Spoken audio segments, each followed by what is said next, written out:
Everyone, hello, hello. Hi, hi. How are you?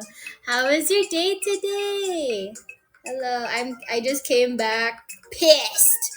I am peeved. Oh, you're EP. Yeah, me too. Like, oh my god, like I was struggling just to crawl out of bed. Yeah, okay. So I'll tell you my story. So basically it's Friday for you, right? Friday evening. So it's Saturday morning for me. And so I just came back from the farmers market as I always do. Also, is the music too loud by the way, or is it fine? I'll just lower it just in case. But anyways, I just came back from the farmers market. It was fine. I was doing my first of all, I already didn't want to wait for. Okay, yeah, sure. We can just chat while waiting. Thank you. Yeah, I was I was struggling to wake up this morning. It was just one of those days. You ever feel so dead tired that you can't like even like wake up like at all? Like you can't. It's bad enough that you can't crawl out of bed. Like you can't even stay awake for more than a few minutes. And so I was like wondering, I'm like, is my body just dying, or like did I just stay up too late last night? Because I went to bed kind of late, and then I woke up in the middle of the night, and I just wasn't sleeping, and like I was just tweeting instead. I was just on Twitter and like looking at memes. Should be live and sounds good. Okay, thank you. Oh, speaking of which, yeah, I realized something when I was like doing my late evening 3 a.m. tweeting and like reposting and quote retweeting and stuff. I realized, oh my gosh, you know what? I use Twitter the same way I used to use Tumblr back in the day. Where it's like you literally just like and reblog posts and then just put it on your timeline or your profile or something, right? And I was like, I guess I am kind of using Twitter like that. Like it is not the way people normally would use Twitter, and I'm just like using it as if it was like the same as Tumblr. And I'm just like, oh, okay. See, this is why I'm posting a bunch of weird shit, because I'm so used to like the habit of posting like, oh, I have this thing that I like show up on my timeline. Let me just let me just put it on my page on my profile so other people can see it. And yeah, that's that's basically it. The good old days of Tumblr. Never used. It was fun. I was what you would call a fandom blogger. So there were two categories. What the heck is this playlist? What the heck? I'll change the music. Hang on first. I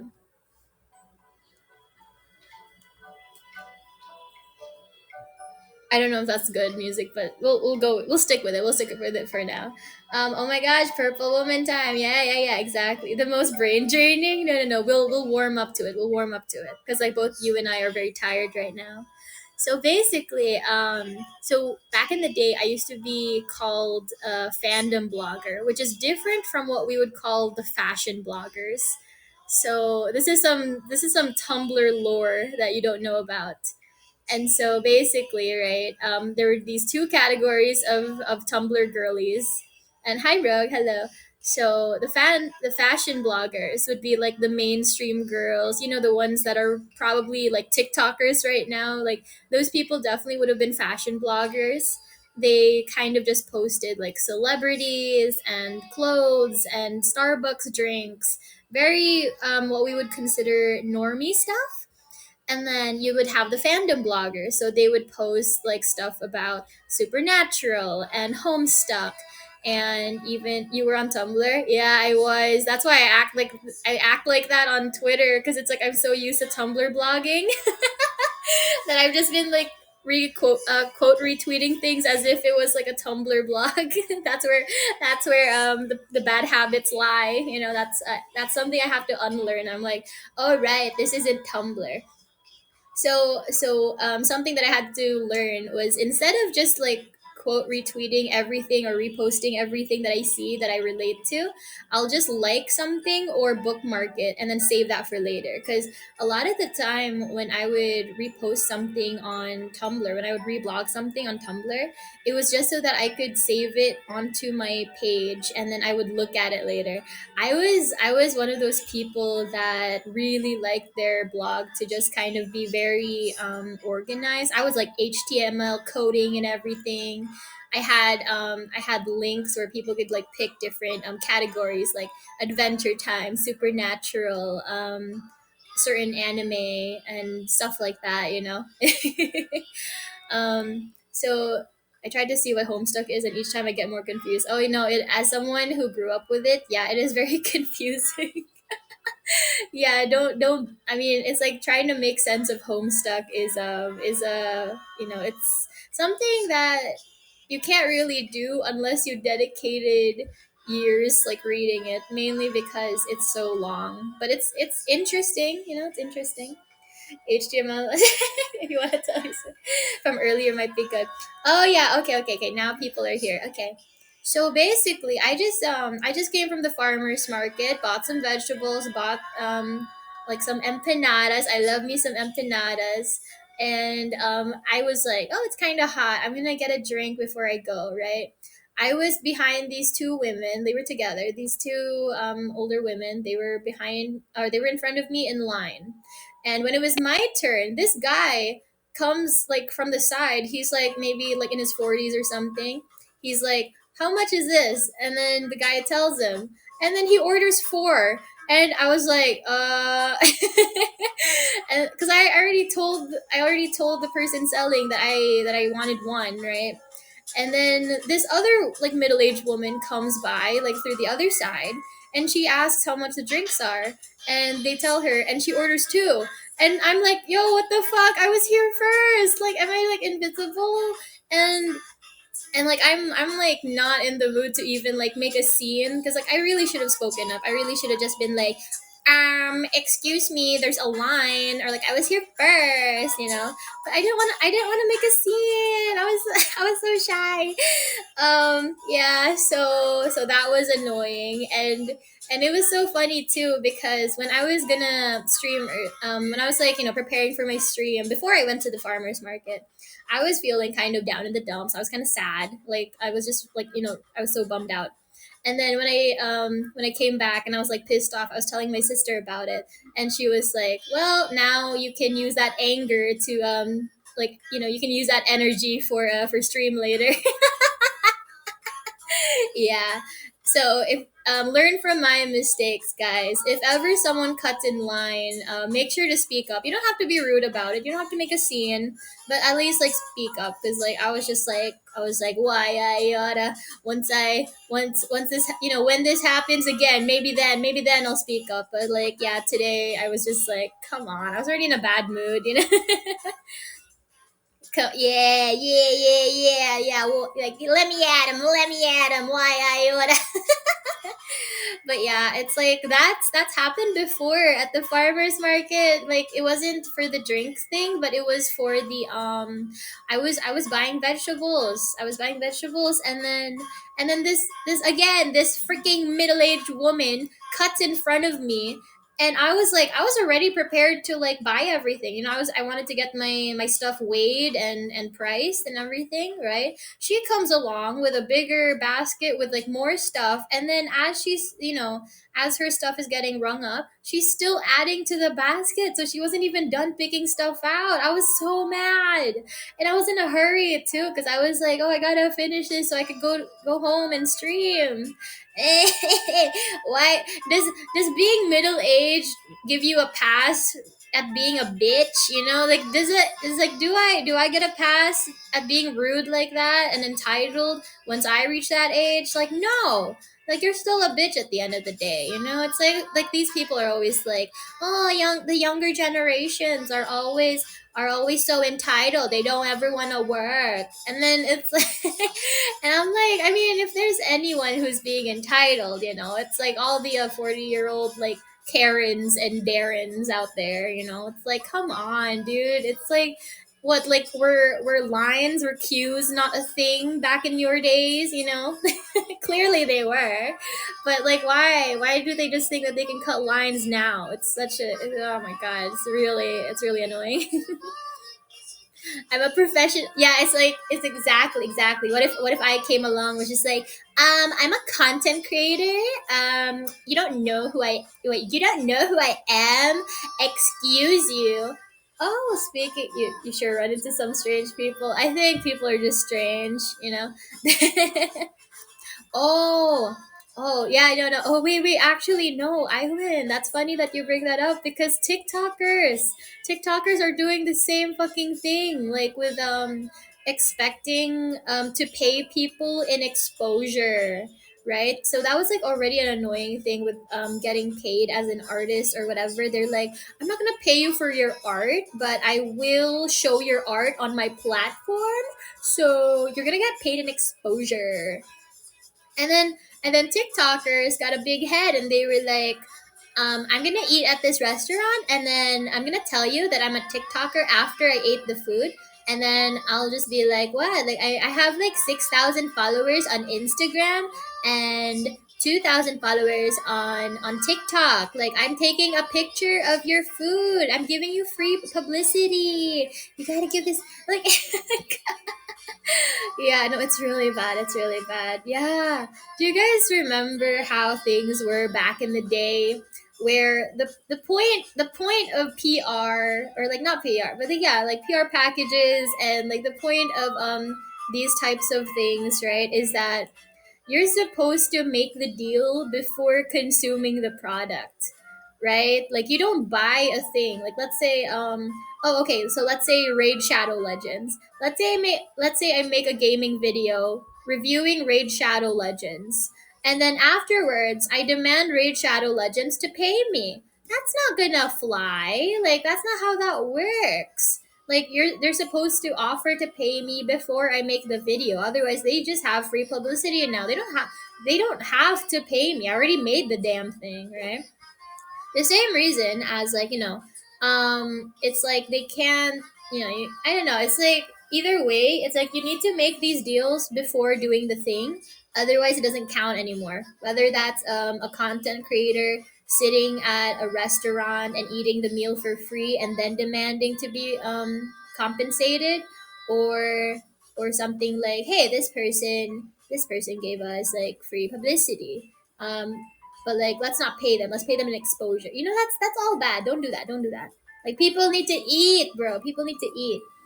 Very strange, but somehow more upsetting that it actually works on stuff like hotels. Yeah. Have you guys seen those viral videos? Like, for example, let's say Panda Express, where somebody will order food and then they'll like pack the container full of like a lot of food, right? But like for the same price, they're not like overcharging or anything. And that's like it's kind of common knowledge at this point, where it's like it's an unspoken thing, where if you claim that you're a content creator and you're gonna be filming them, like, they're going to pack your food more, because like they want to look good, right? They want to make it seem like, hey, come to Panda Express, we give you large portions, we're gonna hook you up, homie. Only to find out that they don't do that at all for like regular customers. Like, you gotta whip your phone out, and then they'll give you the thing. Everything for publicity at this point. Stuff Grass, hello. Talking about Yelp review. I'm the Yelp. Imagine I'm like the Yelp reviewer for Yelp reviewers. That actually sounds really funny. Like, I'll just like do a thing, go to a place, try a product, and then I'll just go through like the high reviews and like the low reviews, and then just kind of rate them on like accuracy based on my personal experience and opinion. Cause like, if you guys have ever done any sort of online shopping, or like looked at any reviews on any like site or app or something, you'll see that they're not very accurate sometimes, because people don't know how to rate things. Like, I'll see something with a lot of hate, like hate comments or like negativity, and then someone will have like a lot of complaints about, like, let's say a restaurant, right? they'll complain about so many things and then give them like 4 stars or 5 stars even. And then I'll see something that's like, raving reviews. They'll say that they loved it, and then they'll give like 1 star. I'm like, bro, I do not know how the star system works. So yeah, very very bad. I've seen a bad review with 4 stars. Yeah, yeah.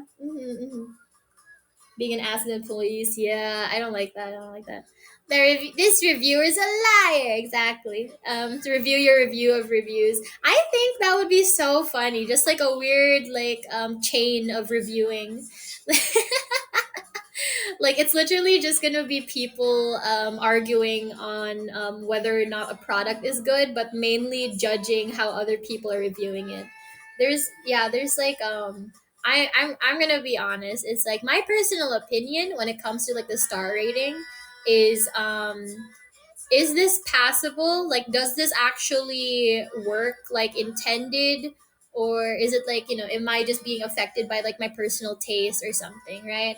And then there's also like the fact of if you're gonna rate it low, for example, it's like, is that the worst that it could be, or can it still go lower, right? Let's say what's a product? Let's say okay, how about like a pair of shoes, right? If I pick the wrong size of shoe and it doesn't fit, that's on me. So I can't say like this shoe doesn't fit and then give them like 2 stars, because technically, while I cannot use it, it was my fault that I picked the wrong size, right? So I would give that maybe a 3 star, or maybe just try to exchange it first and then see how the service is afterwards, and then rate it. But if it's like, the shoe is peeling, if it's like a broken heel, if it looks like old stock, then you can complain. It's like, okay, this is like a very unusable shoe. This is a very low quality shoe. Then you can probably rate it like 3 or lower. I don't think I can ever rate something as like 1. I'm even generous when it comes to something like the wrong item. Like for example, let's say I ordered this jewelry box a couple years ago. I ordered the pink one, but they gave me the black one. But it still works the same. It still looks like the advertised product. It's just the wrong color. I'm not gonna give them 1 star for that. Maybe 3 stars. Because like they wouldn't have me exchange it. But that is, that's whatever. Human error. I can understand that. I'm pretty, yeah, peer reviewed reviewers. That is actually funny. Hello Merlin. Hi hi. I always get the same size of shoe. For me, it depends, because sometimes, so normally I would get a size larger because I don't want it so big, but I also want to like be able to like fit my foot, and also like a pair of socks maybe. But if it's something like boots, like a pair of boots, and they're like supposed to be, they're kind of tight, right? Compared to like a pair of flats, let's say. I would usually get 2 sizes larger actually if it's like a pair of boots, like leather boots. Want to feel special today? Yeah, sure. I always like feeling special because I was so grumpy earlier. I was so grumpy. I get a half size too big for extra room. Yeah, that is good. Rating 1 star has to be like it's completely different from the advertised product. Yeah, I think so too.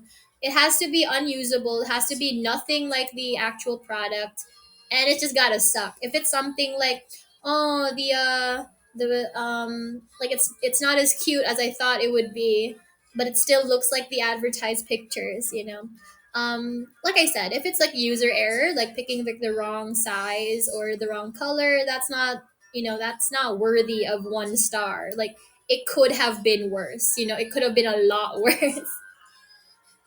Do people really buy stuff based on star reviews? No. Here's my tip for anybody that likes to do online shopping. Always look at both the 5 star reviews and the 1 star reviews, like just to see if there's any correlation anywhere, because like the 1 star reviews might be more legitimate than the 5 star reviews. I like to think if it's like a drop shipping site, for example, you want to look at the dates specifically, because like what if this happens sometimes where the 5 star reviews happened months ago, and the 1 star reviews happened just a few weeks ago. So that means like the seller actually changed factories, so they're getting like a different quality item. So you would need to take that into account when you go shopping. Like please make sure to check the dates of the reviews, because what if like 2 years ago this product was good, but like now it's horrible, or vice versa? What if like the 1 star reviews are from like a long time ago, and then they've resolved the issue? Yeah, just keep that in mind when you're doing online shopping. I can't buy a lot of things in person, so it's like I have to resort to online shopping a lot of the time. So I had to like learn this stuff like the hard way. I have so much crap that I can't use. I'm so sad. Same. It gets to no. It's not even that it's hot. It's just like I just don't have these products in stores like near me. So I have to resort to like going online. I don't like fast shipping, or not fast shipping. I don't like fast fashion, like on a moral ethical level. But it's it is what it is. If you can't afford, I mean, like here's my hot take. Right, is that a lot of luxury brands aren't like they don't necessarily equate to being good quality, because like there are lots of luxury brands that do still rely on these like factories, and like poor work conditions, poor quality, but they're like charging $300 for a t-shirt when you could buy the same quality t-shirt for like $5 somewhere else. And so it's like it's up to you how you want to spend your money, but also what you need as someone who wears clothes, as a consumer. Because for me, people are like, oh, like don't support fast fashion, blah, blah, blah. And while I'm not into that, because of ethics or whatever. I change wardrobes, like I change fashion styles like every 2 years. So I don't need something to last a decade. Like I don't need a jacket that lasts like 30 years if I'm not going to wear that jacket in 2 years. So it's like I usually get rid of like my old stuff, or I repurpose like the cheaper stuff. Like let's say I buy some clothes off of a drop shipping site, and they're not that high quality, but I will repurpose them and turn them into something else. Like I'm always like trying to do like revamps or cosplay or something like that, or even just like crafts. Like the amount of times I've turned like old T-shirts or something into like stuffed animals. They're not gonna be huge, but they're just gonna be like like on my desk or something like that. Yeah. And it's like I think recycling and revamping things is like me trying to be a bit more sustainable, because like the problem with fast fashion is that people just dump them in the trash, and that fills out the landfills. But if you don't dump them and you're just kind of recycling, then I think that's fine. Like it's like, what's the big deal? I mean, like obviously there's a big deal, but it's like all factories make waste, whether they're luxury brands or fast fashion drop shipping sites. I mean, it's up to you. Like don't feel pressured into spending $300 because of like morals, because a lot of people don't have that type of income where they could just like drop like that much money on a t-shirt because it's quote unquote ethically sourced.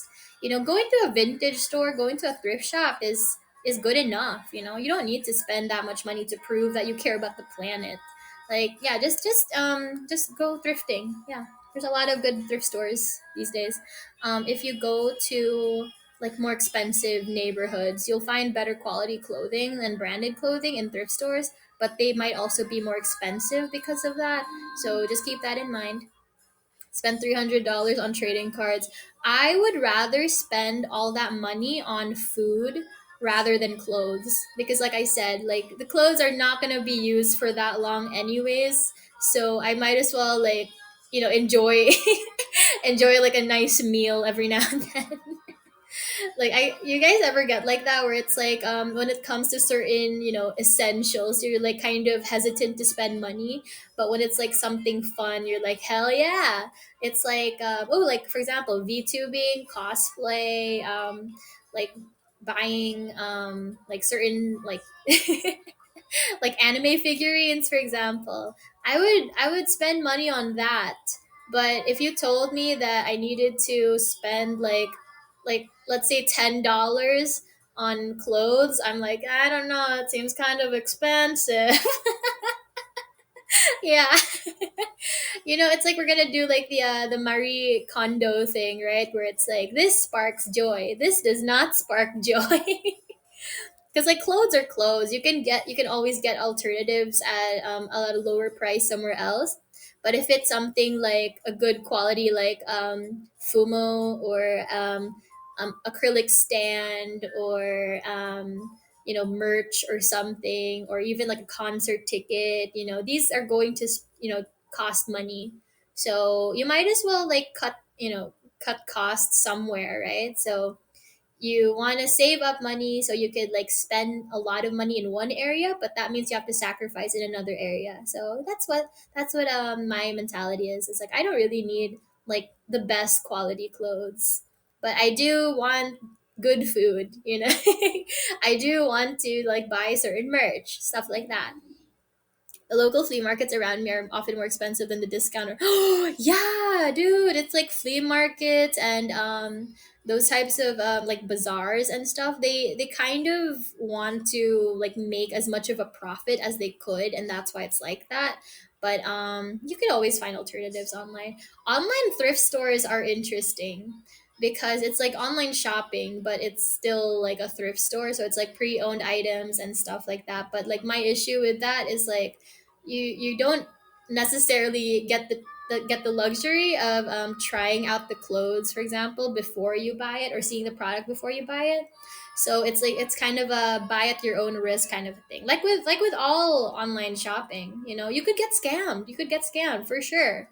You could get a quality that you did not pay for.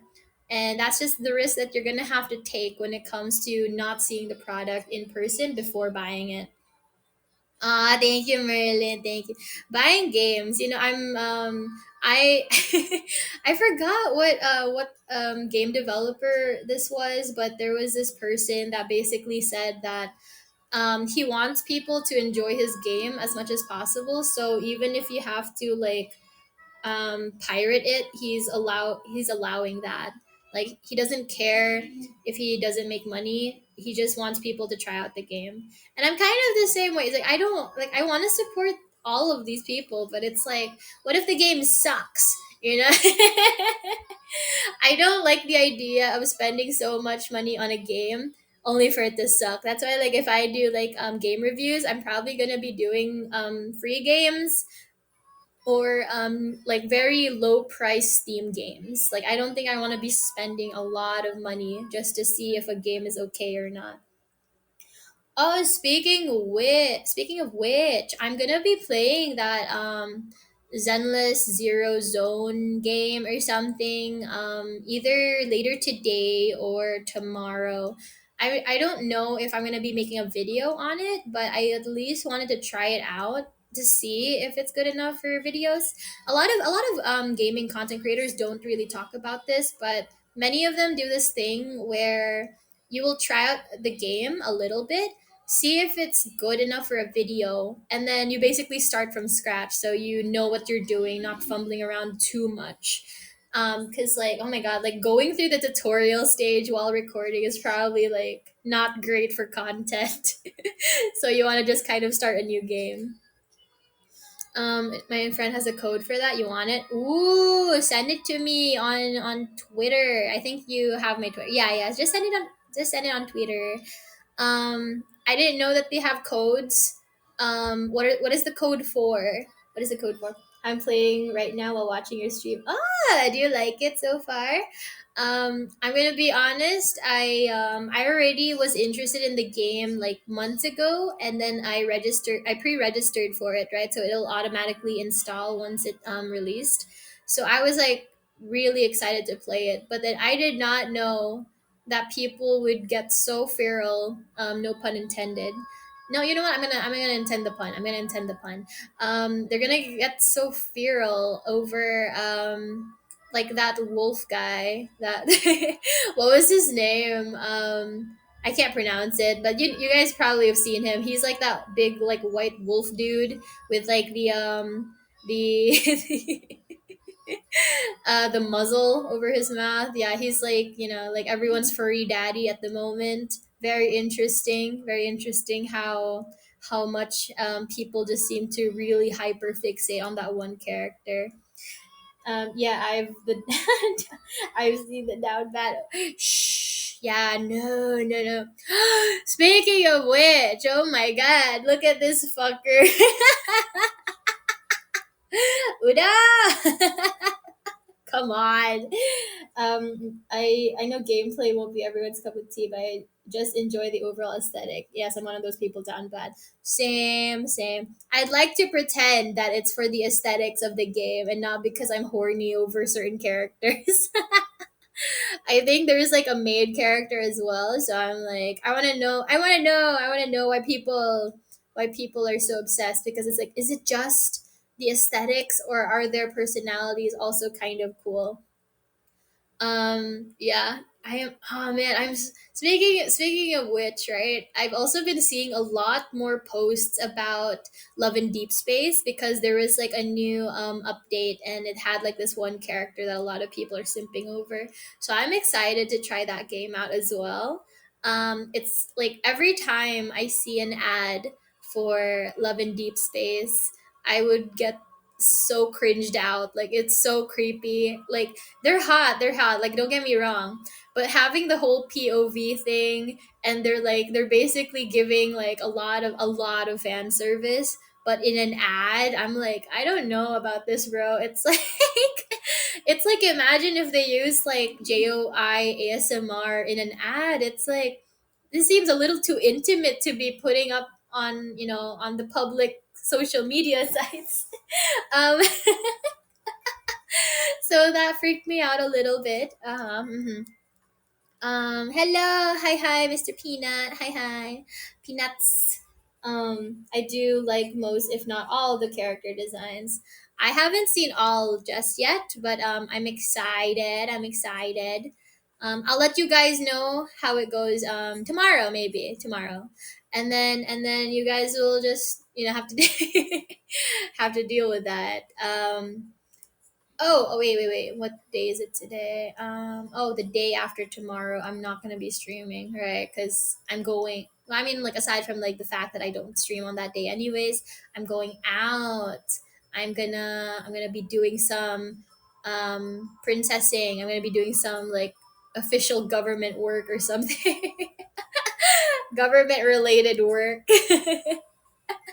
Well, it's not that I work for the government. I am the government. But what I just mean is like, it's official paperwork stuff. I'm gonna have to take the day off, obviously. So yeah, I'm not gonna be streaming. And like I said on my Twitter, I don't know if you guys saw that, but I won't be reviewing the rest of the debuts. Like, I really want to, but like I just can't watch like the debut streams, unfortunately. So I'll just be working on other things aside from that, and just kind of like just having like random zatsudan. Anyways, it's fine. It's fine. Yeah, yeah.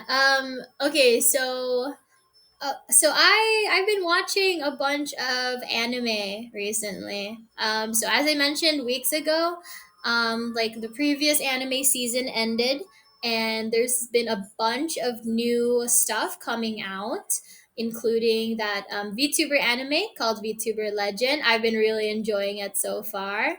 I kind of want to wait a bit more, but like maybe I should just like watch every episode every week. I don't know yet, but it's been fun. I keep getting called out whenever stuff happens, and I'm like, should I steal ideas from this anime?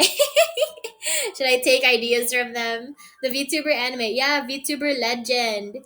I got called out when I was watching it, and like the character was like a parallel to me, and I was like, oh, interesting, interesting. What other anime? Oh yeah, that deer anime came out. Shikanoko Shintan, something like that. Yeah, that deer anime. It's like it's like a shit post anime, like a comedy anime, right? So it's if you guys enjoyed like Asobi Asobase or ne what was that one called? It was like those like little girls. But yeah, it's like a cute girl shit post anime. So if you guys like comedy anime like that, then definitely check it out. Um I finally finished Dungeon Meshi. So I didn't know that the translation for Dungeon Meshi was dungeon food, because like the English version of it is like delicious in dungeon, which I always thought was like a really weird translation.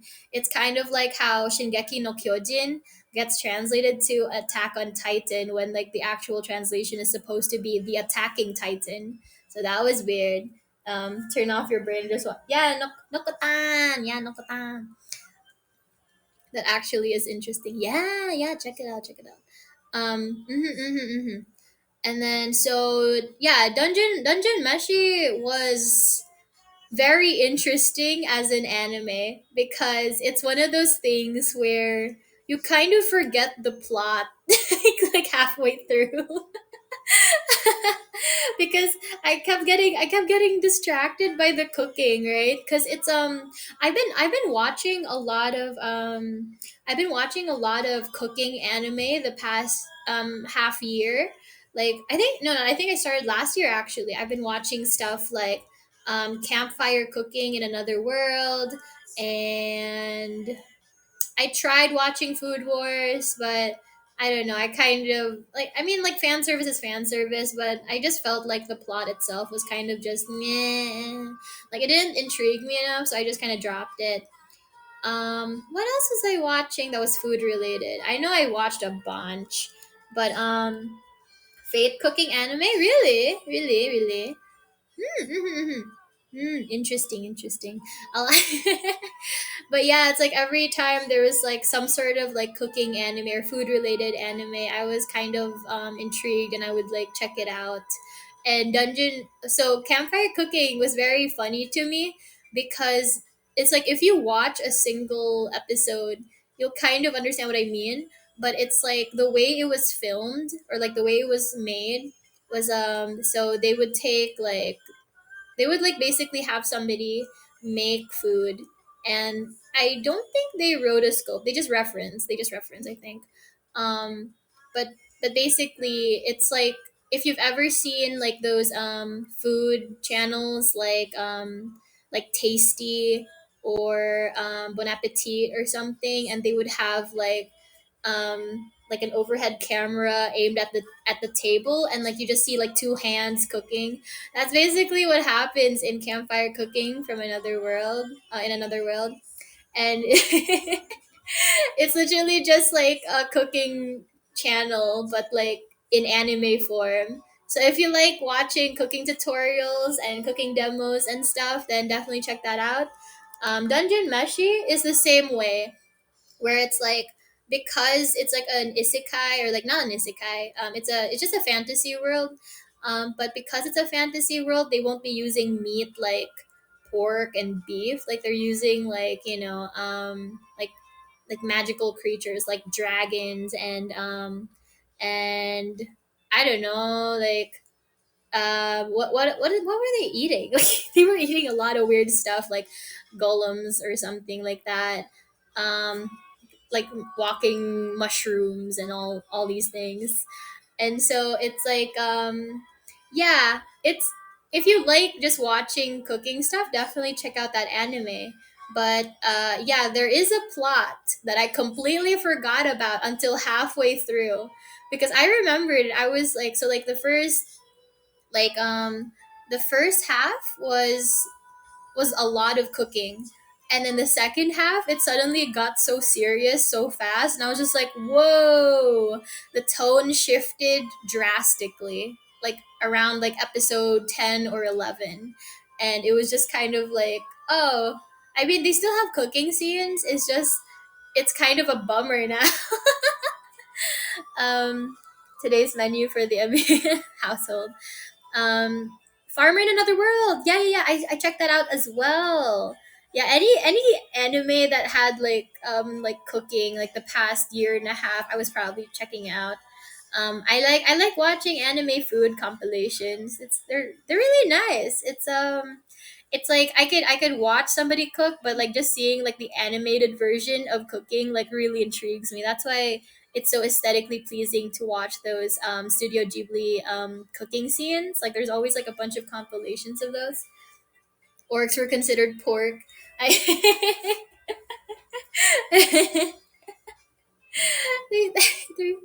they, their names rhyme, so it's like I don't see why. Would you guys ever eat like a magical creature like that, or like a fantasy creature? Something like chimera, griffin, unicorn. Yes, you would. I was thinking like it honestly depends. I'd probably feel kind of weird eating like the humanoid ones like orcs and goblins, but if it's something like like a griffin, that's basically just like a big bird. Like that's just a bird. That's probably like chicken, I guess. I'd eat a lot of things. Has anyone ever seen Silver Spoon then? Silver Spoon was a weird anime because I mean it's like a rich kid, right, trying to learn the ways of farming, and as someone who has barely touched dirt, I was like, oh, is this how I would handle it, because just the thought of like living in the countryside is so nice. And then if I think about it for more than a minute, I'm like, oh, I would need to actually learn how to do all this manual labor, and my hands don't have calluses on them, so that's gonna be bad. Like I have delicate fingers, I have delicate hands, so I probably would absolutely hate farm work, but I'll do it if I have to. But I would hate it. I can do stuff while complaining the whole time. Just because I hate it doesn't mean I won't do it. I'm just gonna be angry the whole time. Mhm. Wouldn't be able to handle it. No, I don't even like being outside. It's hot out there, let alone like actually having to like touch dirt. When I was back at the Royal Academy when I was like 12 or something, we had to do this whole mangrove planting project. It was to prevent flooding and stuff like that, and it was like a reforestation project. So we were told to plant some mangroves, and I just absolutely hated it so much. Getting dirt in my hands. Honestly, we probably should have been wearing gloves. I don't know why they didn't give us any gloves. But like we were touching dirt. It rained the previous day, so it was kind of muddy. It was gross. We were climbing like uphill, and then there wasn't like an immediate place to wash hands either. Like it wasn't like there was a sink nearby. You had to like climb all the way down to even get anywhere that you could wash your hands. So I really hated that. Like we could not at all like take pictures or anything, because like I mean you had dirt on your hands. You can't suddenly like grab your phone and take a picture. I think there was a person who was taking photos, but I can't remember. Mhm. Yeah, yeah, I know. It's like this is what I mean, guys. It's like it's not that I'm unwilling, it's just that I'm so sheltered. It's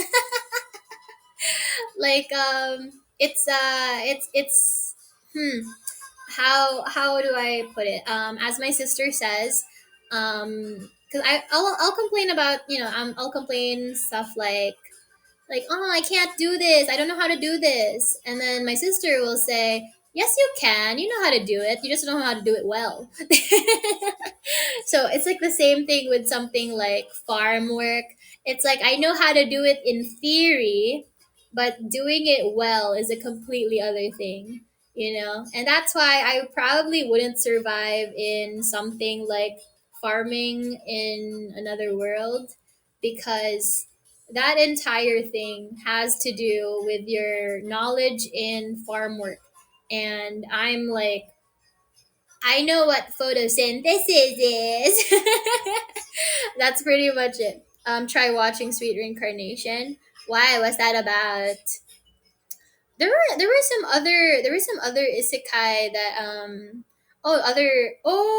we could talk about isekais that I've been enjoying. Okay. So in my entire life, I've actually never really liked isekai that much. I'm gonna be honest. I was mostly into watching like high school shoujo, like slice of life stuff, some magical girl, but not a lot.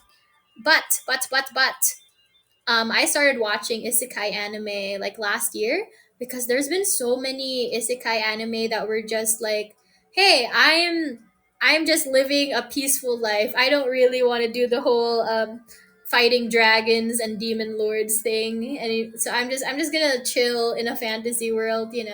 I think it started when I watched something called "A Cautious Hero is Overly Cautious," and that was like the very first isekai that I considered not like other isekai, right? It was like satirical. And then I saw like another one and then another one. And then I just kind of got into this I just fell down this rabbit hole of yeah, like untraditional like isekai, fantasy isekai. Yeah, cuz like whenever there's like a concept that hasn't been done yet, I'm immediately intrigued, right? Cuz like it's, like the fact that we can say that every isekai involves like some Japanese teenager getting brought to another world and they're suddenly forced to fight the demon lord. That's how common this trope was, like, over the years. And so now everyone's like, okay, you're getting reincarnated as a vending machine, as a sword, as a slime, all these things. And it's like just being isekai doesn't necessarily mean fantasy either. I mean, there was that one isekai that was, what was it called? But it was like the one where like this person gets isekai and reincarnated as like an ASMR mic. I don't think it's come out yet though. I think it's still like incoming. Probably for next season. Yeah, always the demon lord. Yeah. I'm sick of the demon lord, guys. Like I don't want to hear about him anymore. It's always the same thing. And so that's why we have unconventional isekai concepts, such as like the villainous isekai, which is very popular with girls, including me. I've been really enjoying like that genre. Villainous isekai is very, very fun because I always felt like regular isekai like shojo is kind of, it's like you have like this or I guess it doesn't have to be like an isekai. I guess like just like a fantasy. You have like this main character who's tasked to be like the hero of everybody and blah blah blah. And like that's pretty much it, right? It's like they have like it's like a very noble cause. But having a villainess come in and she's just like, "Oh shit, I got reincarnated as the villainess in this story. I'm going to die if I don't change the course of the story. Like I have to change things now so that I don't suffer later on," which is a very interesting take on, it's just a personal goal. But I do appreciate that there is a goal because I always felt like those Japanese teenagers getting isekai to a fantasy world to defeat the demon lord. What's forcing them to actually go through with it? Like what, they're just told to fight something and they're like, okay. um Even in something like a cautious hero is overly cautious, his whole goal is to defeat the demon lord because that's the only way he can go back to his original world. Like that's literally it. Like he wants to go back, so he needs to do the thing. But like other people, they're just so noble, and that's just like their motivation. I'm like, I would not be motivated to fight something that's not even my problem personally. Yeah, it gets stale. Yeah, it does. It gets repetitive. And so I appreciate anything that's kind of unconventional because that means there's like a change in the status quo. In regards to that, there is this there is something that I really really like about these unconventional isekai animes, is that they kind of provide like a reason for the main character to use their modern day knowledge to benefit themselves, or like to to have some sort of advantage in the fantasy world. For example, with campfire cooking in another world, he knows how to cook, and that's how he can make a living. In that's how he can kind of survive in the fantasy world.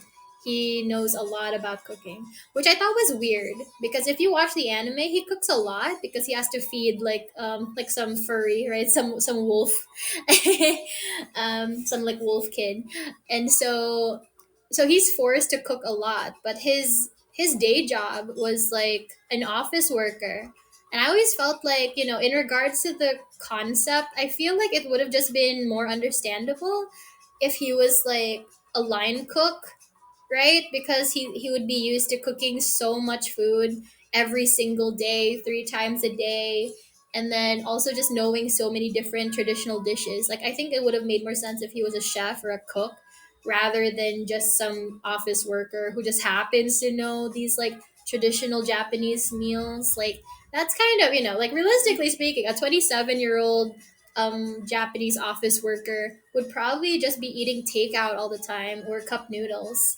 I don't, yeah, like instant ramen would be like his main dinner. So I don't think it's realistic to have like this guy not only cook like 3 meals a day, but it's like a lot of food too, because it's not just for him, but it's also like the thing that he's like feeding, because he's feeding like this big wolf creature. So yeah, I think that's, that would have been like more realistic in regards to the story. I think that would have added to things, that would have made sense, at least in my head. You used to be a cook? Ah, did you like it? Because I hear it's tiring. I hear it's really tiring. I know a lot of people that have culinary experience, and they rarely ever cook like really fancy food for themselves. They have struggle meals, because like, you cook all day at work. You don't want to come home and cook a 3 course meal. You're just like, I just want like leftover lasagna or something. You just want like some tater tots that you throw in the oven. I worked at a bar when I cooked. Ooh, okay. Like, how is that? Like, cooking at a bar, like at a pub, rather than like a restaurant. Have you had like restaurant experience? We cook for others, but not for ourselves. Yeah, exactly. Like, I will have struggle meals unless I have to feed like my sister, because like I'm in charge of making sure that she eats. So, because like if she dies, I'll get in trouble. um, I spent 2 hours working in a kitchen, and that was enough for me to never want to do it as a job. Oh no! Oh no! That sounds awful. Um, okay, so there is this anime. Well, this isn't like food related, but it's touching on the thing that I mentioned earlier about personal goals in characters and like agency, I guess. Like I said, the thing that I don't like about the usual isekai anime is that they don't use their modern day knowledge to have an advantage in the fantasy world, because like the fantasy world is usually like like the medieval times, like that sort of thing, right? It's like reminiscent of the medieval times, so they don't got like indoor plumbing and shit like that. So I would like watch stuff like The Ascendance of a Bookworm, where basically this girl, this woman, she gets reincarnated as like a 7-year-old who died, and then and so she's just been using her extensive, like vast knowledge on how things are made, and she's like trying to like read, because she's obsessed with books, and she's so sad that she can't have access to books, so she does a lot of things in order to get access to books again, because like only the nobles have access to books, so she does a lot just for reading. And it's like, it's weird, because she'll do stuff like, oh, this is I want to make paper, but I need to make it from scratch, so I'll do like 3 different methods that I know about, that I read about, or like I'll make homemade shampoo, or I'll do this, or I'll do that. I'll make this type of pastry. And I was just thinking, I don't have a lot of knowledge about that sort of thing. Like, if you told me to whip up a sort of edible meal with like certain ingredients, I'll be like, sure, I guess. But if it's like, oh, can you make homemade shampoo from these ingredients? I'm like, no. I will die if I get isekai. I'm okay with that. You know, I'll accept my fate. I wasn't meant to survive there anyways. Our talents need to be paid, not even by us. Sag. Is that about the cooking thing? Mm, it's okay. It's okay, Bandy. It's okay. But yeah, it's just I like it when they actually like it like I wanted to make sense that the character was isekai. Otherwise, just have a fantasy anime. You don't need to make it so that like the character was taken from like the modern world. Like what good is that if there's nothing to be done, you know? It's like okay, so having the whole fish out of water thing where it's like the main character is confused about the way of the world and now this like completely underqualified person is forced to do things, that's fine, but a lot of the time they don't even like reference the old world. So it's like why did you make it so that they were isekai from like the modern world? Just make it so that you know like they were already from there and they're just suddenly like tasked to be this hero. I mean, that happens all the time in Western media. You know, like the hero's journey, or just some random kid. You know, like let's say Frodo Baggins, right, from Lord of the Rings. He was just some random dude, and suddenly he's now adventuring. Why can't that happen? Why do we need to have the isekai first? Because again, it's like for it to make make it make sense. It's like if you want this kid to be from the modern world, make it so that he's using his modern day knowledge to do things. You don't have to make them like incredibly smart and knowledgeable on everything where it's like unrealistic why they would know this. But at least give them a reason. Give it a reason, you know. No, my MC has to be Japanese too that stays at home all day. You're like, how do you okay, yeah, no, like I said, it's like just giving them some sort of reason, I suppose, you know, because when it comes to writing, you can add like random stuff, but don't just add these like important details for nothing. You know, like make use of it. Like make them awkward around, like speaking a certain language or like the culture or something. Like don't just make it so that it just happens to be like a teenager. And it's like there's teenagers in the other world too, like I was reading this manhwa recently. I forgot the title, but basically it's like one of those like villainous reincarnation isekai manhwas that I've been really enjoying. And the thing with it is that it just doesn't make sense why this character would need to be reincarnated from the modern world, since like the way she talks doesn't sound like somebody who was from the modern world who knows the story. She talks like somebody who just had like a time travel situation. Like it's like, oh, she died in the past and then got revived and now she has a second chance at life. She doesn't need to be isekai as well, like because like this the writing doesn't make sense. So like I'm very that's just like it's like a small thing, but it does bother me a little. Like I hate it when they add like unnecessary details like that. It's like we didn't need to have that. Like she could have just been like a time traveler if you're not going to actually make use of that sort of thing. How they usually find a way to either make the new world speak the same language or somehow they get a cheat to learn it quickly. Oh yeah, like the ones where it's like they basically they make the isekai seem very much like a video game, like like an MMORPG, right? Where it's like they have like a database and everything, and like they can like have an auto translation thing, or something like that. Overlord was like I don't know I don't know what to count Overlord as. It's not an I mean it was a video game initially, right? Like Overlord, I think so. And so that's why like that makes sense. Like the console visuals, like that makes sense. But other anime is just like, oh, it's magic, It's like it looks like a normal video game, but it's magic. Mhm. Yeah, it's like it's just I guess that they're trying to I get that they're trying to relate to the gamers, like the gamers that like that sort of thing, but it's I mean, yeah, it's I don't know if I want to call it lazy writing, but it's not good. It's overused for sure.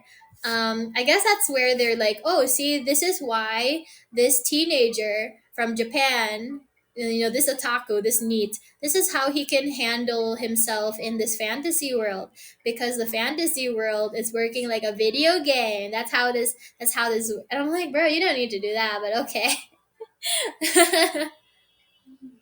I do like when like anime put in the effort to actually make the video game look like a video game. Like I want to know what it's supposed to look like visually.